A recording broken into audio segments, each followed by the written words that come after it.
হাসনাত আব্দুল্লাহ, সাজিদ আলমরা রাজনীতি করবেন, পুরো দেশকে উল্টে পাল্টে দিবেন, কিন্তু বাস্তবতা বুঝবেন না। রোগের সঠিক ডায়াগনোসিস করবেন না, রোগ সম্পর্কে উদাসীন থাকবেন, আবার রোগ থেকে মুক্তি পেতে চাইবেন, তা তো আর হতে পারে না। তারা রাজনীতি করবে কিন্তু ফ্যান্টাসিতে ভুগবেন। মঙ্গলবার আওয়ামী লীগের যে একটি মিছিল বের হলো রাজধানীতে, সেটি দেখে তারা সত্যি সত্যি কি ভয় পেয়ে গেলেন, টেনশনে পড়ে গেলেন, নাকি তারা যে হুঁশিয়ার হুঙ্কার ছাড়ছেন, সত্যি সত্যি তাদের কোনো রাজনৈতিক আদর্শবাদিতার জায়গা থেকে এই কথাগুলো বলছেন? তাদের রাজনৈতিক আদর্শ কি, সেটাই তো আমরা বুঝতে পারছি না, কিন্তু তারা হুঙ্কার ছাড়ছেন। সত্যি কথা বলতে আওয়ামী লীগ বিরোধিতাই তাদের রাজনীতির মূল আদর্শ, আওয়ামী লীগের বিরোধিতাই তাদের এখন রাজনৈতিক পুঁজি। এটি অপ্রিয় হলেও বাস্তবতা। এখন এই কথা বলতে গেলে তো ফ্যাসিবাদের দোষও বানিয়ে দেওয়া হয় আমাদেরকে, সেটি কোনো বিষয় নেই। এটি আমরা অনবরত শুনছি। আওয়ামী লীগের সময়ও আমাদেরকে বিএনপি জামাতের দালাল বানিয়ে দেওয়া হয়েছিল। তবে একটু মনে করিয়ে দিলাম, আবারও মাঝে মাঝে এই কথাটি মনে করিয়ে দিতে চাই। যাও, মঙ্গলবার রাজধানীতে আওয়ামী লীগের যে একটি মিছিল বের হলো, তাদের দৃষ্টিতে বেশ বড় মিছিল, মানুষের সংখ্যা তাদের মিছিলে বাড়ছে, এবং তারা সেটিতে যে প্রতিক্রিয়া জানিয়েছে, বিশেষ করে হাসনাত আব্দুল্লাহ তার ফেসবুক পেজে, খুবই হাস্যকর, স্রেফ হাস্যকর মনে হয়েছে। আওয়ামী লীগের বিরুদ্ধে হাজারো অভিযোগ অবশ্যই মানুষের রয়েছে। আওয়ামী লীগের যে কর্তৃত্ববাদী আচরণ, নানান ধরনের অভিযোগ তাদের বিরুদ্ধে, নিশ্চয়ই অস্বীকার করার কিছু নেই। কিন্তু আওয়ামী লীগ যে পথে হাঁটছে, তারাও কি সেই পথে হাঁটছে না? আওয়ামী লীগের রাজনৈতিক যে আদর্শ ছিল, তারা তো সেই রাজনৈতিক আদর্শটি পোষণ করছে। 5 আগস্ট গণ অভ্যুত্থানের পরপরই, সপ্তাহ দুয়েকের মাথায়, আপনারা সার্চ করলে এখনো পাবেন, যে আমি বাড়িয়ে বলছি কিনা, সপ্তাহ দেড় থেকে সপ্তাহ দুয়েকের মাথায় আমি স্পষ্ট করে বলেছিলাম, এই ছাত্র সমন্বয়কদের যে বিতর্কিত কর্মকাণ্ড, যে অপকর্ম, তা আওয়ামী লীগকে ওয়েলকাম জানানো হচ্ছে এক অর্থে। তাদের অপকর্মের কারণে আওয়ামী লীগের অপকর্মগুলো ম্লান হয়ে যাচ্ছে। বিএনপি জামাত জোট সরকারের সময় হাওয়া ভবনের দুর্নীতি, কিংবা সংখ্যালঘুদের উপর নির্যাতন এবং টেন্ডারবাজি, দখলবাজি, সন্ত্রাস, যা কিছু হয়েছে, মানুষ তো ভুলে গিয়েছিল আওয়ামী লীগের অপকর্মের কারণে।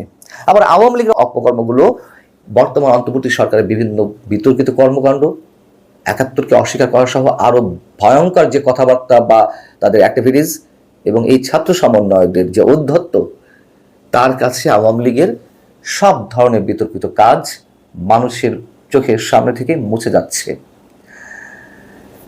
এবং আওয়ামী লীগ বিরোধিতা, যেমন আমি বলছিলাম যে এই ছাত্র সমন্বয়কদের রাজনীতির একমাত্র পুঁজি, শুধু আওয়ামী লীগ বিরোধিতা নয়, আমার মনে হয় আওয়ামী লীগের রাজনীতি তাদের আদর্শ। আওয়ামী লীগ যা যা করে গেছে, এখন তারা তাই করছে, জোর করে মানুষের কথা বলা বন্ধ করে রাখছে। এবং ওই যে বলছিলাম, এখন কেউ তাদের সমালোচনা করলেই আবার তাদেরকে ফ্যাসিবাদের দোষর বানিয়ে দেওয়া হচ্ছে। এগুলোর কারণে তো আওয়ামী লীগের বিরোধিতা দিনে দিনে পুঞ্জীভূত হচ্ছিল মানুষের মনে।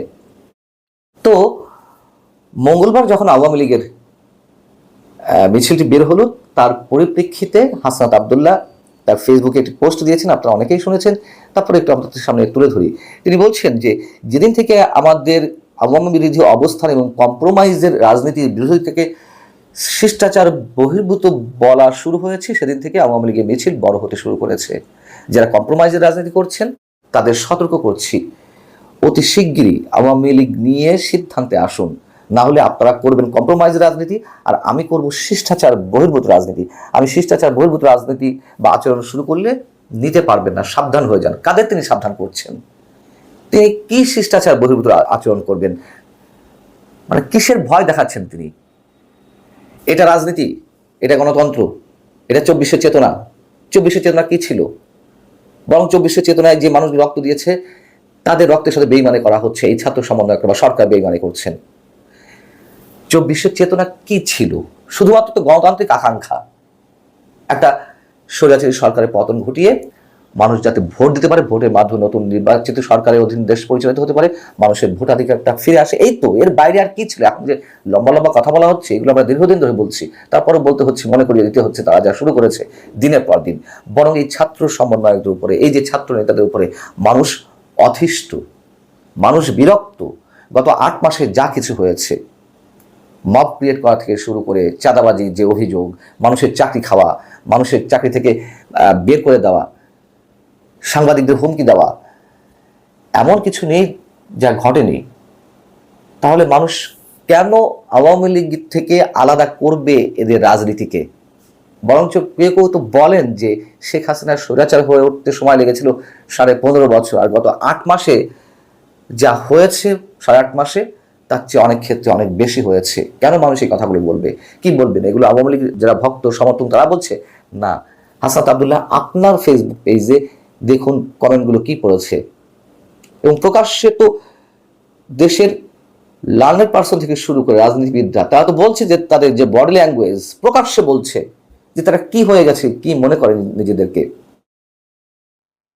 গণমাধ্যমের পক্ষ থেকে হাসনাত আব্দুল্লাহকে জিজ্ঞাসা করা হয়েছিল যে কারা আপোষে রাজনীতি করছে, তিনি সরাসরি কিছু বলেননি। তিনি কি বলেছেন? অনেকেই আপোষে রাজনীতি করছেন, পরিস্থিতি অনুযায়ী প্রয়োজনে আমি তাদের নাম প্রকাশ করব। জুলাই গণ অভ্যুত্থানে মানুষের রক্তের সঙ্গে কোনো বেইমানি মেনে নেওয়া হবে না। এই যে জুলাই গণ অভ্যুত্থানে যারা রক্ত দিয়েছে, বরং বেইমানি অন্য কেউ না, বেইমানি তারাই করছেন। তাদের রক্তের উপর দাঁড়িয়ে ক্ষমতায় যাওয়ার যে একটা সুপ্ত বাসনা নয়, এটি এখন তো ওপেন। তারা ক্ষমতা কেন্দ্রে রাজনীতি করছে, ক্ষমতা কেন্দ্রে রাজনীতি করছে বিধায় ক্ষমতার উচ্ছিষ্ট তারা ভোগ করছে, এই জন্য তারা নির্বাচন হতে দিতে চায় না। তারা ভালো করেই জানে যে নির্বাচনে দাঁড়ালে কয়টা আসন তারা জিততে পারে, একটাও পাবে না, একটাও না। এটি তো আমার কথা নয়, বিভিন্ন জনের মুখ থেকে বেরিয়ে হয়ে আসছে। এবং আওয়ামী লীগকে রাজনীতি নিষিদ্ধ করলেই কি সব সমাধান হয়ে যাবে? ছাত্রলীগ নিষিদ্ধ করা হয়েছে, ছাত্রলীগ তার কার্যক্রম থামিয়ে রেখেছে। জামাতে ইসলামীকে 2009 সাল বা 10 সাল থেকে একেবারে অলিখিতভাবে নিষিদ্ধ করে রাখা হয়েছিল।